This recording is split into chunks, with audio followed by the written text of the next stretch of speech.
Bonjour, c'est l'heure de la quille du dimanche et aujourd'hui j'avais envie de vous emmener dans la vallée du Rhône septentrionale parce que de très jolis flacons de chez Aurélien Chatanier sont arrivés la semaine dernière en boutique. Alors Aurélien Chatanier a démarré son activité en 2002 avec seulement 1,20 hectare de vignes qu'il avait louées. Dans sa famille, il n'y avait pas de vignerons. Par contre, ses grands-parents étaient propriétaires de terres en friche dans l'aire d'appellation Saint-Joseph. Il s'est donc dit, je vais planter ces vignes, je me lance et je fais du vin.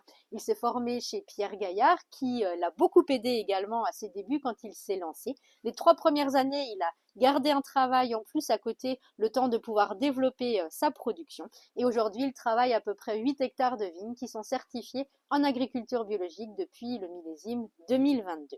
Et moi, aujourd'hui, j'avais très envie de vous présenter le Cray Louison. Pourquoi? Parce que c'est un vin hors norme, une petite pépite produite en petite quantité, à peu près 1400 bouteilles par an sont produites de ce vin.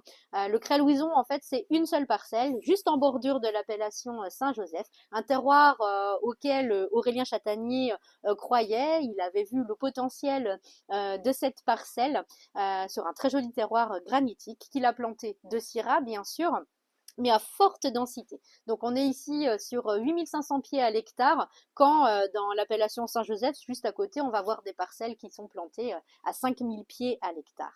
Là, bien sûr, eh bien, les pieds sont plus serrés, donc il y a de la concurrence, donc un petit stress, chaque pied va produire moins de grappes, par contre avec un potentiel dans chaque baie, dans chaque grappe plus important, plus de concentration, plus de potentiel de matière. Ici, on va venir récolter à la main, bien sûr, on va tout érafler, on ne garde que les baies pour la macération, on enlève son support, la rafle.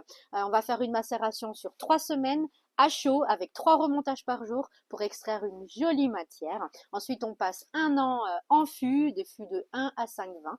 Et après, eh bien, ça donne un très joli flacon. On va avoir des très jolies notes de fruits noirs, d'épices, très typiques de la Syrah. On va avoir une bouche en fait très juteuse avec un très joli fruit, beaucoup de souplesse, mais par contre une belle structure, de la richesse et surtout une très belle longueur. C'est un super vin pour vous accompagner sur des plats de caractère, des viandes rouges, une belle côte de bœuf par exemple, pourquoi pas un civet, du boudin noir, voilà une cuisine méditerranéenne, vraiment de quoi faire de très jolis moments à table. Bien sûr, c'est prêt à boire aujourd'hui parce qu'on est sur le millésime 2023, donc avec des tanins très veloutés, une belle maturité, c'est déjà en place, on va dire, mais bien sûr, il y a du potentiel et on vous invite à l'oublier un petit peu quand même.